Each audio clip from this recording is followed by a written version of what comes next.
Hey everyone, welcome to my channel. My name is Amanda Dittlinger and I am a neurodivergent woman. And as of this last Monday, today's Friday, I officially entered the disability community. So I've been playing around with what that means, what that feels like, what my experience of that is, because obviously, for those who don't know and you're new here, hi, I'm autistic. This is what an autistic person can look like. So, obviously, I've been autistic my entire life, but I just found out on Monday. So, it now makes sense. Life kind of retrospectively, like, oh, that's why so many things that other people didn't find difficult for me were very, very difficult. And I have used the words like, oh, I've had to push through to do things. And I'm not saying that things aren't difficult for neurotypical people. Everybody faces difficulties in life, right?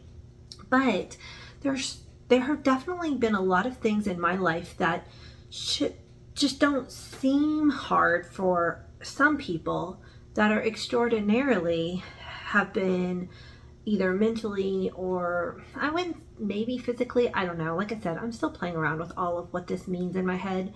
Reason why I might say physically, it's just like my body just, something can be so anxiety ridden that I just cannot make myself do it, or it takes a lot of mental and physical energy to do that thing. So a lot of prep work in advance. For instance, if I have to go downtown areas always cause me anxiety. There's lots of people, there's lots of noises, if I'm driving, there's more cars coming in and out. If I have to parking on the street is extremely stressful for me. Trying to find a parking spot that is somewhat close to the place that I'm going, or if I park somewhere and then have to walk to that place, making sure that I don't lose my car and try to remember how to get back. And thankfully, there are some apps that help, and nowadays you can like Google so many things, and oh my gosh, how many autistic people use Google satellites to like literally zoom in to see what the parking situation really is. Done it so many times before I knew I was autistic, and most people are like, yeah, I'll drive there and figure it out when I get there. And for me, something simple as parking my car will prevent me from doing an activity that otherwise I would have wanted to do. So, in that case, it kind of is a disability. You're not doing the things that you want to do. Okay. I'm kind of rambling. This whole video is going to be just talking off the cuff because I'm exploring and I want to explore with you, and I process better by talking out loud. And if you comment down below, it helps me because I'm helping you, you're helping me. We're all just kind of learning together, right? And a lot of you have had diagnoses for much longer, so you can provide me with some insight. And I love to share and talk. So I want my voice to be out loud and there for the people who aren't ready to share or have no interest in sharing about disability. I've always considered myself a disability advocate, even before I knew I was part of the disability community. I don't know if that's because maybe deep down inside I knew that I was a little bit different, and I didn't understand why so many people treat people with disabilities as like outcasts, and that's always bothered me. So my first experience that I remember with the disability community is my amazing cousin. She was born with Down syndrome, and she was just the most precious little cousin, and I love her so dearly, and I just wanted the best life for her. And she really influenced me kind of learning and becoming more and more aware of disabilities, and especially the neurodivergent type of disabilities. And I've always been a disability advocate, and I've always had my cousin in the back of my mind when I, say things like that.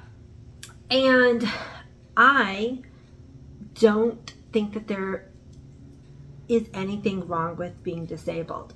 So to me, disability is not a dirty word. It is a word that we should all be comfortable saying. Don't try to say differently abled or anything like that, because the reason why using the word disability is so important is because it helps be clear in your communication. So hold on, I'm going to read something. I'll put it up here on the screen. It's something I wrote a couple weeks ago while I'm still processing all of this. Disability isn't a dirty word. People are disabled because society is broken. Until society accommodates all needs fairly, then those who have to navigate at a disability are disabled. There's absolutely nothing wrong with being disabled. There is everything wrong with society for not changing quick enough to see that it as a whole is creating these disabilities.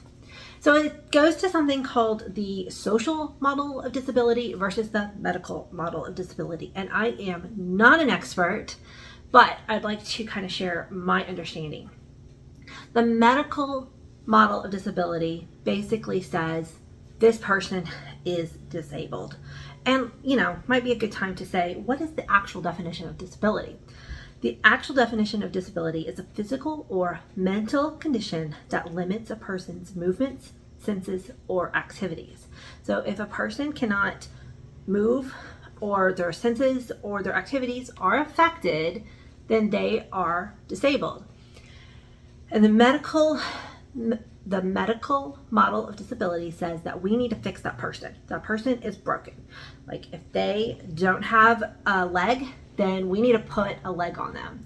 Or, we need to fix, there's people out there who are like, oh, we have to cure autism because they are different and disabled. This social model of disability says that we need to create environments so that people aren't disabled.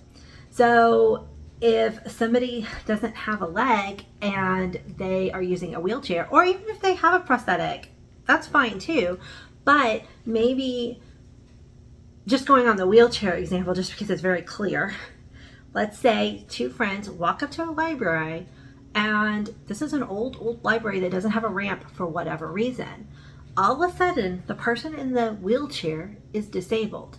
If there was a ramp up to that library, both of these kids, both of these people, whoever, could get into the library equally, and neither one of them are disabled. They are able to do the activity that they were trying to do. The wheelchair is an accommodation that makes it fair for both of them to do the activity. The person, yes, still is disabled, but they don't feel disabled in that moment because they can do the thing that they wanted to do. So when we can find all the accommodations for any disability that makes the person be able to do the things that they want to do in life, then the disability can kind of almost fade in the background. You don't feel disabled when you can participate in life the way you want to participate. Do I know all the answers? Heck no. I know there's a lot of very, very degrees of disability, and it is easier for certain people to get by in society, the ones that are called the invisible disabilities. I made it 42 years without even knowing myself was disabled. I was disabled, but I was able to mask and push through and kind of, in a way, not be disabled because I was either able to accommodate myself or just make it through barely. So having the accommodations that fit the person and what they need is something that is so important in our society. And then you have the concept of equal and fairness, right? Equal and fair are not the same thing. Equal, everybody would get the same accommodation whether they need it or not, which is ridiculous. Fair gives the accommodations to the people that need that accommodation. Both my kids are autistic. I talked to them both, and Ira said that he would really benefit from a service dog. Izzy, who's also autistic, is like, heck no, I don't want a service dog. That would be way much more stress and work than I want to deal with. They're both autistic, but it wouldn't be right. I could be equal and get them both a service dog, except that's a whole other conversation about expense. But it wouldn't even work because one of the children does not even want a service dog. But, finding the accommodation that works for Ira and finding the accommodation that works for Izzy is what's going to make a difference in their lives. So I hope this makes sense. And like I said, disclaimer, I'm still learning all this. I'm still finding the right language. I hope I said all the things clearly. My intention is pure and from the best. A lot of people have strong opinions about the word disabled. I'm just sharing my opinion. I'm very new on one hand to this community, but also I've been a disability advocate and ally for so many years too. But that does not mean that I know everything, and I am learning along with y'all. I hope you enjoyed this video. I hope you will subscribe to find more content. I talk a lot about my neurodivergencies of aphantasia, my rare memory disorder, and now, content on being autistic. And I've got to learn, I got diagnosed ADHD, and I don't even know what that means. I'm like, oh, okay, that's interesting. So keep exploring with me, guys. And until the next one, bye.